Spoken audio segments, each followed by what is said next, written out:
우리 한번 같이 하겠습니다. 병을 다 고치시고 알리지 말라는 이유. 병을 다 고치시고 알리지 말라는 이유. 우리 한국 교회가 지금까지 예수님의 방법이었는지를 우리 함께 좀 점검하는 시간 됐으면 좋겠다, 그런 생각이 듭니다. 이제 종교개혁 500주년을 앞두고 우리가 정말 하나님이 원하시는 그 방법, 하나님이 원하는 대로 우리 한국교회가 갔는지, 누구를 정죄하는 게 아니라 우리 교회는 그렇게 갔는지 점검할 필요성이 있습니다. 대다수 교회들이 그렇습니다. 누구 하나가 질병에서 치료됐습니다. 그러면 그냥 알리는 정도가 아니라 다 부풀려서 알려지기 시작합니다. 그리고 그 하나, 고쳐진 것 하나 가지고 모든 사람이 다 치료된 것처럼 여기저기 선전하고 그렇게 살아왔습니다. 그게 꼭 제가 나쁘다는 얘기가 아닙니다. 그 동기가 어디에서 동기가 됐는지 우리 한번 살펴볼 필요성이 있습니다. 그런데 우리 주님은 병을 다 고치셨다 그랬습니다. 그러니까 지금 이곳에 있는 사람들, 주님이 바로 지금 그곳에 있었던 사람의 병은 다 고치셨는데 주님이 말씀하시기를 알리지 말라. 그리고 경고까지 엄하게 하시고 계십니다. 어쩌면 우리 수준에서 이렇게 생각할 수가 있습니다. 주님께서 알리지 말라 하시는 그 이유는 이런 이유가 객각했구나. 바리새인들이 당신을 위협하니까 그래서 그 위협이 두려워서 알리지 말라고 하신 거 아닌가? 우리 한번 본문 14절을 보면 그럴듯하다 합니다. 자, 14절 같이 보겠습니다. 시작. 바리새인들이 나가서 어떻게 하여 예수를 죽일까 의논하거늘 그랬어요. 바리새인들이 예수님을 어떻게 하면 죽일까 하고 의논하고 있습니다. 이때 15절을 같이 보겠습니다. 15절 시작. 예수께서 아시고 거기를 떠나가시니 많은 사람이 따르는지라 예수께서 그들의 병을 한 명 고쳤어요? 다 고쳤어요? 거기에 있었던 병자들은 다 고치셨습니다. 다 고치셨어요. 근데 이 바리새인들이 당신을 죽일까 해서 고쳤던 사실을 알리지 말라고 한 것 같이 우리의 수준은 그렇게 이해할 수가 있습니다. 근데 16절 우리 주님이 이렇게 말씀하시고 계십니다. 시작. 자기를 나타내지 말라 경고하셨으니 그랬습니다. 나 자신 드러내지 마라. 내가 권 고친 거 드러내지 마라. 그리고 그들에게 철저하게 경고하시고 계십니다. 여기서 주님이 주시는 귀한 메시지를 우리는 놓쳐서는 안 되고, 한국교회는 이 주님께서 이 하신 말씀을 놓쳐서는 안 돼요. 왜 주님께서 지금 병을 다 고치시고 나타나지 아니하시며 알리지 말라고 경고하신 그 이유가 무엇인가? 그 이유가 무엇인가? 그 이유는 결론부터 말하면 이겁니다. 병을 고침으로 인해서 이 세상이 구원되지 않아. 병을 고침으로 인해서 하나님의 뜻이 이렇게 온 세상에 그게 성취되는 줄로 네가 생각할 수 있을지 모르지만 안 그렇다는 거예요.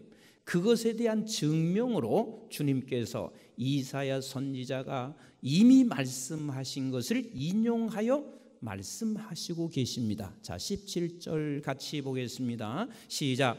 이는 선지자 이사야를 통하여 말씀하신 바 보라, 내가 택한 종 곧 내 마음에 기뻐하는 바 내가 사랑하는 자로다. 이분이 누구세요? 예수 그리스도십니다. 예수님은 내가 사랑하는 자, 내가 택한 종이다, 내가 기뻐하는 사람이다. 그 사람을 이 세상에, 주 주님을 이 세상에 보내서 시작. 내가 내 영을 그에게 줄 터이니 그가 심판을 이방에게 알게 하리라 그랬습니다. 다시 말하면 모든 이방 사람들까지 그로 인하여 주께서 심판자일 뿐만 아니라 그로 인하여 구원을 받게 되는 이 구원의 사역을 이루어 가시는데, 어떻게 구원의 사역을 이루어 가시느냐, 19절 같이 한번 보겠습니다. 시작. 그는 무엇도 하지 않아요? 다투지도 아니하며 또 들리지도 아니하리니. 들리지 않는다는 말은 무슨 일 가지고 막 소란피거나 드러내지 않는다 그 말이요. 아무도 길에서 그 소리를 듣지 못하리라. 20절 시작.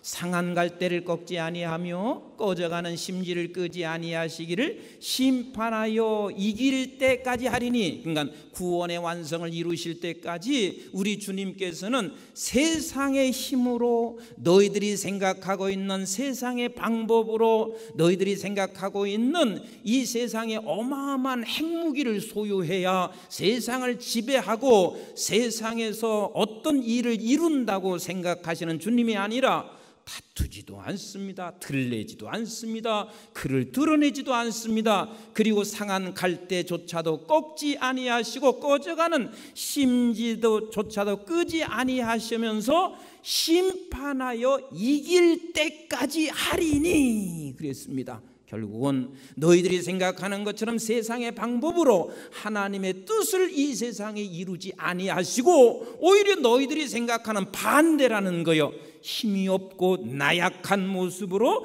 세상을 구원내내시며 심판을 이룰 때까지, 주님께서 이길 때까지 반드시 이렇게 이 일을 행하셔서 주님의 일을 이룬다 말씀하시고 계십니다. 자, 21절 같이 봅니다. 시작. 또한 이방인들이 그의 이름을 바라리라 함을 이루려 하심이니라 그랬습니다. 그래서 그렇게 해서 이루심으로 말미암아 이방 사람들까지 주의 이름을 부르는 놀라운 역사가 일어나게 된다. 자, 이 설교 다 했어요. 설교 다 한 거예요. 주님이 얘기하시고 싶은 것은 이거예요. 너희들은 세상에 힘이 있어야 구원을 이룬다고 생각하지. 돈이 있어야 구원을 이루고, 수많은 사람 모여져야 구원을 이루고, 눈에 보여지는 어떤 능력이 드러나야 구원을 이룬다고 생각하지. 그건 세상 사람들이 말하는 방법이야. 근데 나는 이 세상에 와서 그런 방법으로 구원을 이루고 심판하여 이길 때까지 그 방법을 하나님은 쓰지 아니하신다. 그래서 우리 주님께서 하시는 말씀이, 지금 너희들이 생각할 때는 병자가 다 고쳐지고 나니까 진짜 메시아가 오셨다, 그리고 저분이면 이제는 세상을 다 구원해낼 것이라고 생각하면서 너희들이 지금 또 벌리고 나가서 그것을 선전하고 다닐 것을 주님은 아시고 일체 드러내지 말라고 경고하시는 그 이유가, 그것으로 인하여 세상이 구원되지 않아. 세상이 구원되는 방법은 내가 오히려 온유하고 겸손하여 내가 죽어짐으로 말미암아 그때야 비로소 세상이 구원되는 것이며, 그렇게 해서 이방 사람들까지 다 예수 그리스도를 주라 시인하는 그날이 오게 된다는 것을 주님은 말씀하시고 계십니다. 이렇게 얘기하면 우리는 끝없이 모순 속에, 또 여러분들이 목사님 당신도 돈 없으면 선교 못 하잖아요.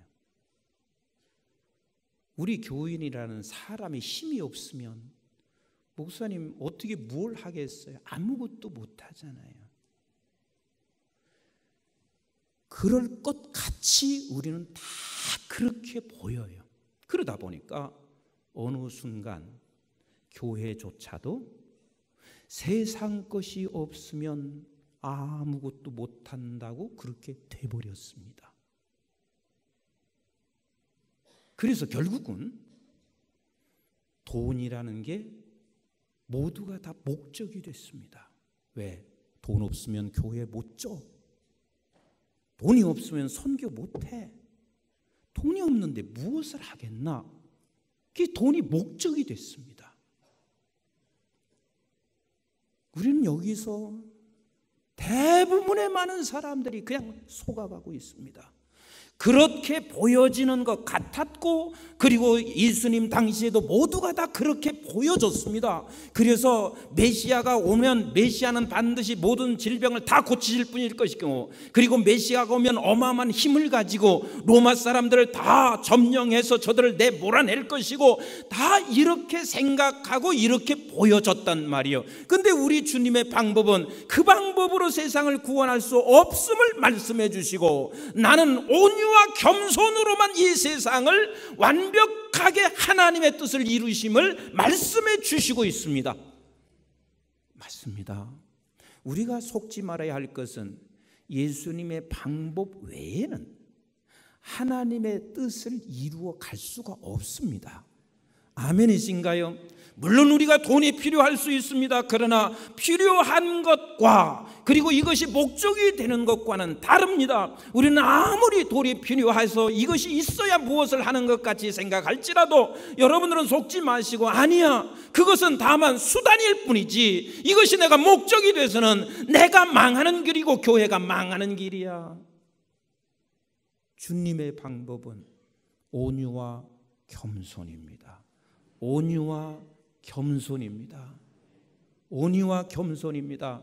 그래서 우리가 쉽게 이런 말을 우리가 해서는 안 됩니다. 저도 수없이 그런 말을 많이 듣거든요.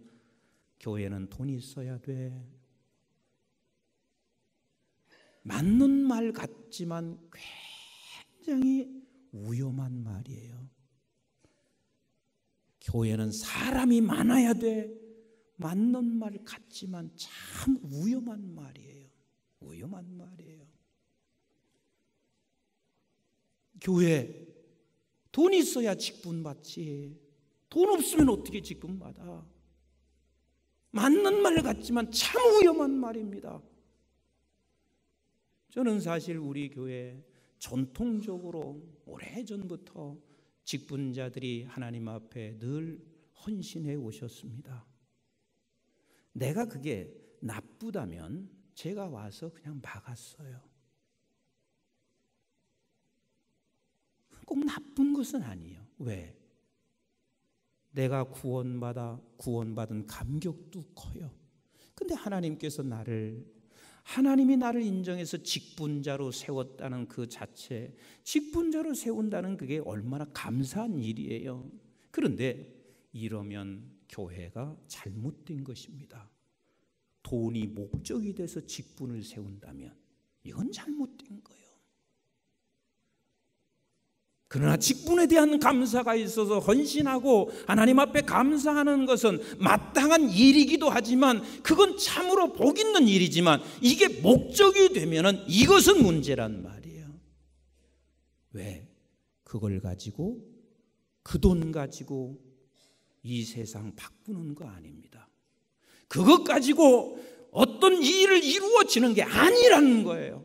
우리 주님께서 구원의 완성을 이루는 일에 있어서 이것을 철저하게 지금 가르치시고 있는 거예요. 병을 다 고치시면서 주님이 이것을 가르치고 싶은 거예요. 알리지 마라, 나타내지 마라 경고하시면서 이사야 선지자가 말씀하신 것을 인용하시고 있는 그 이유는 우리 주님이 이것을 우리에게 가르치고 한국교회에게 지금 가르치고 있는 거예요. 그럼 무엇을 통해서 하나님께서 하나님의 구원의 나라 그리고 하나님의 뜻을 이루어가냐면 온유와 겸손으로 그 뜻을 이루어가시는 우리 하나님이십니다. 우리 한번 마태복음 11장 28절로 30절 같이 읽어봅니다. 시작. 수고하고 무거운 짐진 자들아 다 내게로 오라. 내가 너희를 쉬게 하리라. 자, 수고하고 무거운 짐진 자들이 오면 좀 쉬게 하시면 좋은데, 그 쉬게 하는 일에 있어서 우리 주님이 딴 방법으로, 세상 방법으로 얼마든지 쉬게 하실 수 있을 것이에요. 그런데 우리 주님께서는 29절에 이렇게 말씀하시고 있습니다. 시작. 나는 마음이 온유 온유하고 겸손하니 나의 멍에를 메고 내게 배우라 그랬습니다. 주님께서 우리를 쉬게 하시는 게 뭐냐면, 나는 마음이 온유하고 겸손함으로 나는 너희를 쉬게 하는 것이지, 내가 너희를 쉬게 하는 것이 없는 물질을 더 있게 하셔서 더 평안한 장소로 옮겨서 쉬게 하는 것이 아니라, 내가 마음의 온유함과 겸손함으로 너를 쉬게 하고 있으니 너도 마음의 온유함과 겸손으로 내게서 배워 나의 멍에를 배워서 그리하면 너의 마음이 쉼을 얻으리라. 그리고 너를 통해서 또 다른 사람을 쉼을 얻게 하시는 것이 우리 하나님의 방법이고 하늘의 방법이고, 주님이 그것을 우리에게 가르쳐 주시고 있는 거예요.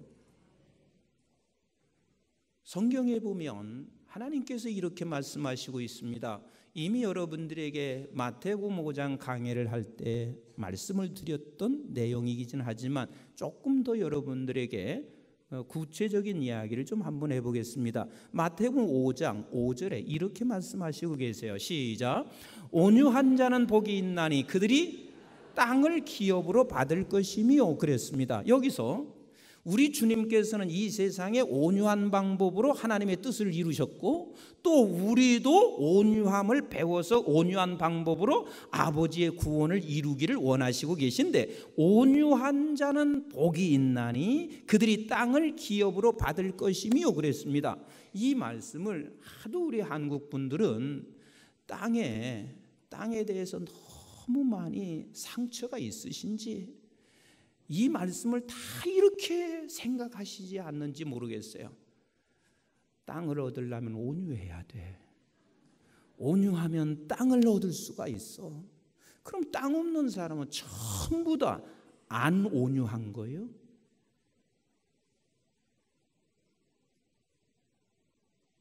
하여튼 우리 한국 분들은 땅에 대한 것이 너무 이 상처가 커요. 여러분, 시골에서요 얼마나 땅 한 평을 가지고 싸우냐면 이렇게 싸워요. 이 울타리를 쳐요. 지금처럼 뭐 이렇게 무슨 뭐 세면이나 이런 게 아니라 울타리를 치는데, 그 울타리를 칠 때 땅 주인이 안으로 칠까요? 밖으로 칠까요? 다 아시네. 절대 안으로 치지 않아요. 다 밖으로 쳐가요. 근데 밖으로 칠 때마다 언제나 한 5cm 정도는 남의 땅으로 나오게 돼 있어요. 그러면 10년쯤 지나 보세요. 5cm를 10년쯤 지나면 이게 얼마가 되냐면 50cm나 이게 나와 있어요. 측량해 보면은 얼마나 많이 들어갔는지 몰라요. 그 조금씩 야금 그저 1년이 지나면 조금 더 땅을 확보하. 참 우리 한국 사람들 근데 이해가 돼요. 이 조그마한 땅덩어리에서 이놈의 땅을 좀 소유하고 싶은 게 얼마나 그렇게 간절한지. 여러분, 땅 그거 하나님이 주시면 그냥 가지고 잘 관리하시다가 갈 때 놓고 가는 거예요. 또 아멘도 안 하셔. 그냥 갈 때 놓고 가시는 거지. 그걸 그냥 뭐 더 많이 해서 뭐 하겠냐고요. 그럴 필요 없어요. 그리고 땅 투기하는 거 그거 좋은 건 아니에요. 불로소득인 거예요. 제가 지난번에 한번 얘기했잖아요. 러시아 가니까 세계에서 제일 큰 땅덩어리 아니에요. 얼마나 땅이 큰지 끝이 없어요. 그 블라디보스톡에서 그 농촌진흥청에서 나온 소장이 그러시더라고요. 목사님 여기 진짜 땅 싸요. 그 얼마인데요? 내가 놀랬어요. 1헥타르에 100만 원이요. 여러분이 1이라고 하니까 1평인 줄 아는데 1헥타르가 3025평이요. 이제사 놀라시는구나. 그게 100만 원이에요. 3025평이. 그래서 내가 역시 땅 큰 나라는 다르구나. 뭐 이 나라 땅이나 내 나라 땅이나 뭐 다 똑같은 땅이지 뭐. 내가 머물러 있으면 내 땅이지 뭐. 아멘 좀 해보세요. 여러분들이 머물러 있는 곳이 다 내 땅이지요 뭐. 하도 땅에 대한 이러한 상처가 있으셔서 그런지 성경 해석도 꼭 그렇게 해. 그래서 온유한 자는 복이 있나니 땅을 기업으로 받을 것이라. 여러분, 여기서 땅을 기업으로 받는다 하는 말은 이 땅의 주인은 누구신가요? 온 세상의 땅의 주인은 누구세요? 우리 아버지세요. 그런데 기업을 이을 자가 우리예요. 그러면 이 땅이 하나님이 주인이시면 결국은 기업을 이을 자인 우리가 땅의 주인인 거예요. 아멘이신가요? 저와 여러분들이 땅의 주인이란 말이요. 그래서 온유한 자는 복이 있나니 땅을 기업으로 받을 것이며 하는 이 말은 너는 주인으로 살아라 그 말이요. 네가 어디를 가든지 주인으로 살아라. 너의 가정에 가면 너는 가정에서 주인이 되고, 네가 교회에 오면 교회에서 주인이 되고, 네가 이 나라 민족 사람이면 이 나라의 주인이 되고. 그런데 이 주인은 어떤 사람이 주인인 줄 아느냐? 세상에 힘을 가진 사람이 주인인 줄 아니? 아니라는 거요. 세상의 모든 권력과 권세를 가지고 휘두르는 사람이 주인인 줄 아느냐? 아니라는 거요. 온유한 자가 주인이라는 거요. 온유한 자가 주인이라는 거요. 제가 어렸을 때요, 우리 집에서 제일 무서운 사람이 누구였을 것 같아요? 하도 들어서 아실 거예요. 우리 할아버지예요. 할아버지가 한번 호령치면 그저 다 지죽은 듯이 가만히 있어야 돼. 이분이 다 힘을 가지고 있어. 어느 날은 농사를 지어서 탈국에 잔뜩 쟁여놨는데 어머님이 나갔다 와 보니까 그 모든 농사채를 다 본인이 누구 있는도 하지 않고 전부 다 팔았더래요. 이렇게 힘이 있습니다. 누구도 아무도 그분에 대해서 대항하지 못합니다. 근데 신앙생활 핍박도 너무 많고, 그래서 고향에 갈 때마다 어머님이 저수지를 지나면 한 번도 그 소리를 놓친 적이 없습니다. 저기서 내가 빠져 죽으려고 했는데, 저기서 내가 빠져 죽으려고 했는데. 그런데 못 죽은 이유가, 물론 예수 믿으셨으니까 그러기도 하겠지만 정말 중요한 이유는 내가 죽으면 이 새끼들, 이제 어린 것들, 이제 남의 엄마 밑에 자라날 때 어떻게 될까? 이걸 생각하셨다고 늘 얘기하세요. 그러니까 집에서는 옛날 어머니들이 무슨 힘이 있어요? 할아버지가 힘이고 남편이 힘이지 여자에게는 아무 힘이 없어요. 그래도 내 자식 죽으면 엄마 없는 자식이 되지. 그러면서 끝까지 그것을 다 감내하고 살아냈습니다. 자, 다시 물어보겠습니다. 우리 집의 주인은 할아버지였어요? 우리 어머니였어요? 왜 대답을 못하시나요? 우리 집의 주인은 할아버지였어요? 우리 어머니였어요? 1번이요 2번이요? 우리 집의 주인은 1번 할아버지, 2번은 어머니다. 1번이요 2번이요? 2번이 맞아요. 세상에서 볼 때는 힘 있는 사람이 주인인 것 같지만 아니라는 거예요. 하나님께서 너는 이 가정의 주인으로 보냈다. 주인으로 보냈는데 그 주인이 어떤 사람이냐? 온유한 자가 주인이라는 거예요. 힘이 아무것도 없는 것 같지만 실제로 그가 힘이 있는 거예요. 온유한 자만이 주인이 될 수 있다고 말씀하시고, 그래서 우리 주님께서는 이 세상에 오셔서 세상의 힘으로 하나님의 나라와 아버지의 뜻을 이룰 수 없다는 사실을 주님은 아시고 끝까지 온유한 자로 주인으로 이 세상을 섬기셔서 온유한 자로 세상을 구원내셨습니다. 아멘이신가요? 요즘도 가만히 보면요, 주인인 행세만 하고 있지 실제 주인이 아닌 가정이 많아요. 남자가 월급 받아 내가 얼마나 힘 있는 줄 알아? 내 말 안 듣면 월급 안 줘. 그리고 그 힘으로 가정의 주인을 노릇할 때가 참 많습니다. 그런데 그런 사람은 주인이 아니에요. 주인이 아니에요. 진짜 주인은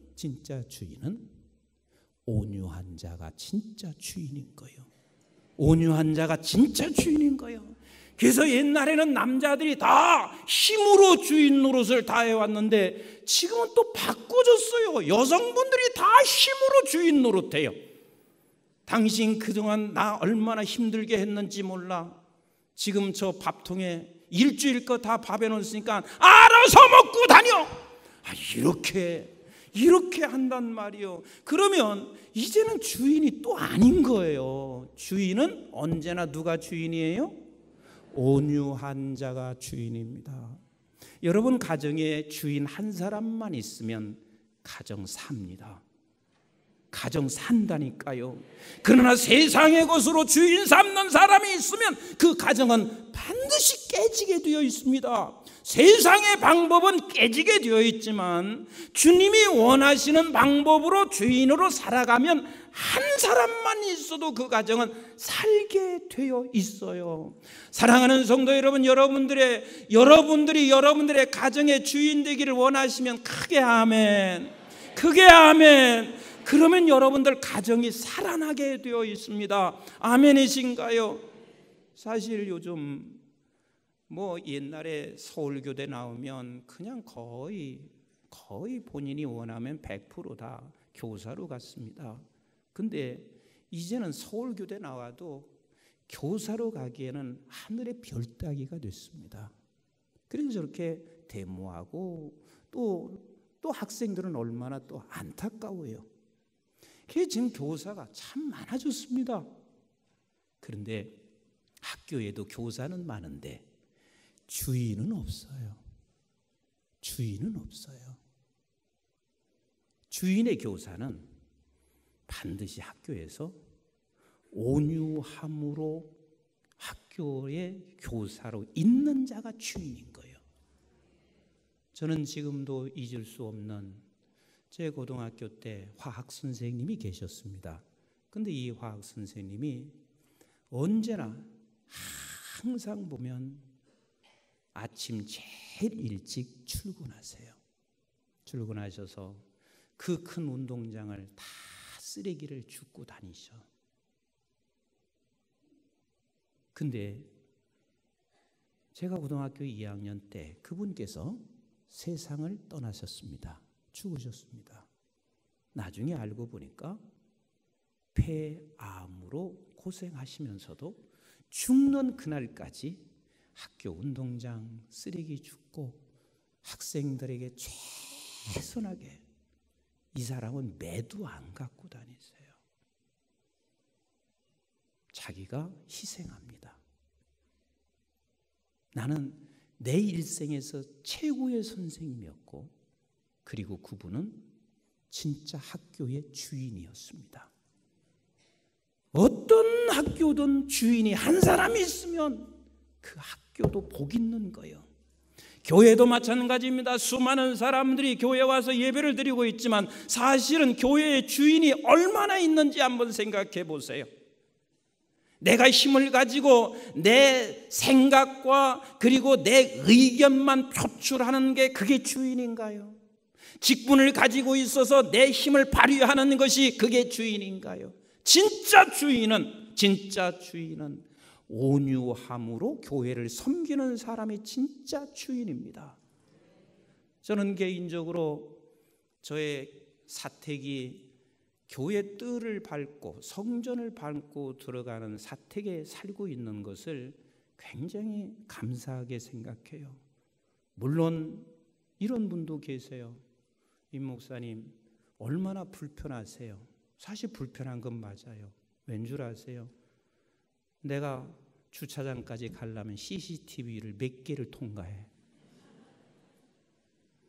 그냥 문을 열자마자 CCTV가, 그래서 누가 오는지 누가 나가는지, 그래서 사실 내가 추리닝 바람으로 나가본 적이 없어요. 갈 수가 없어.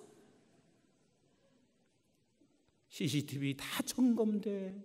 그 다음에 또 주차장 가보면 거기에 또 사람들이 잔뜩 있어. 그래서 어디 가는지를 다 알아. 불편한 건 맞습니다.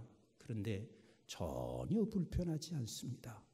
불편한 건 맞는데 전혀 불편하지 않습니다.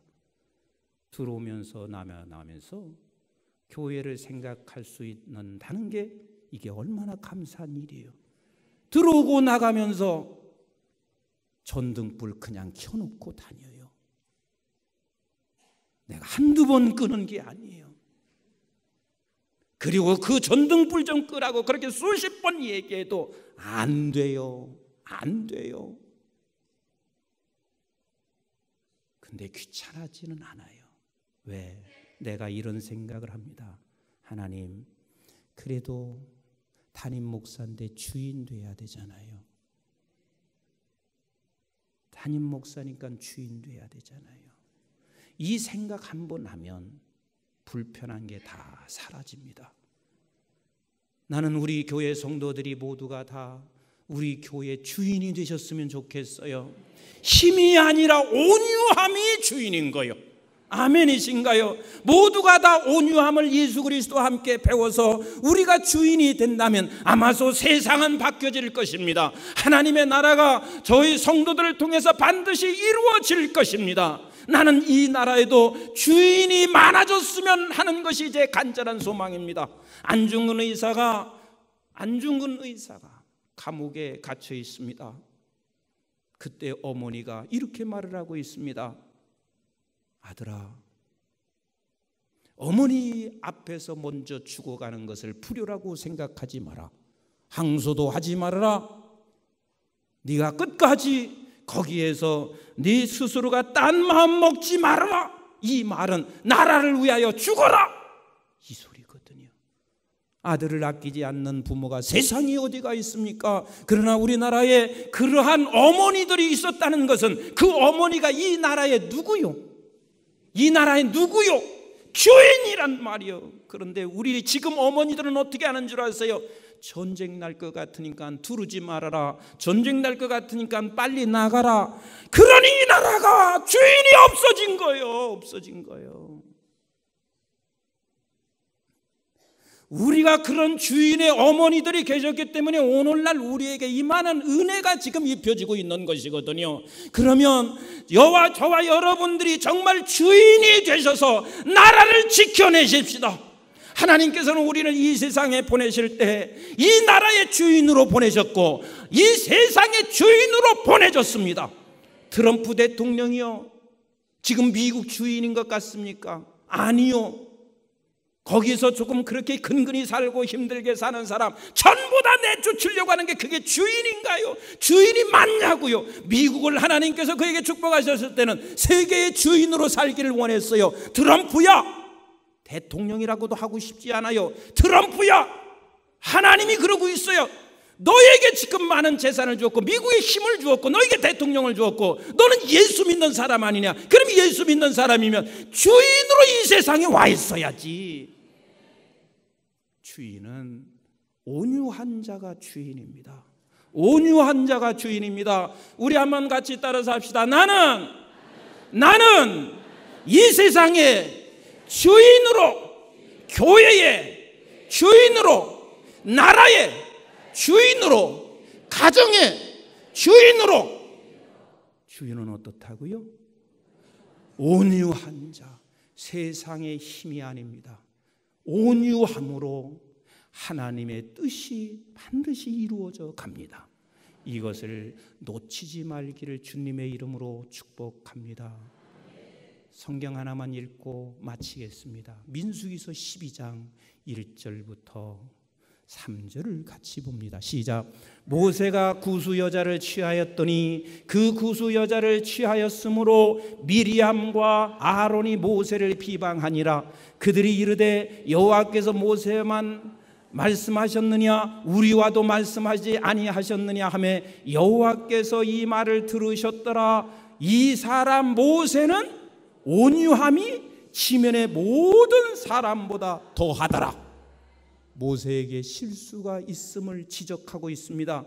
모세도 실수는 있었습니다. 그러나 하나님이 모세를 인정하는 게 있습니다. 온유함이 지면에 가득하다 하는 말은 네가 지금 그를 비난하고 있냐? 진짜 이 민족의 주인이 누군 줄 아느냐? 이 민족의 주인은 모세라. 하나님이 그렇게 말씀하시고 계십니다. 근데 네가 모세를 비난하고 있어. 온유하다는 말은 그 민족의 주인이셨다는 말이고, 온 지면에 가득하다는 말은 온 세상의 주인으로 모세는 살아났습니다. 우리는 성도들은, 특별히 한국중앙교회 성도들은 반드시 이 세상의 주인으로 보내졌습니다. 주인으로 살아야 합니다. 주인으로 살아야 합니다. 온유함이 주인으로 사는 것입니다. 이것을 이렇게 살다가 주 앞에 서셔야 합니다. 아멘이신가요? 기도하시겠습니다.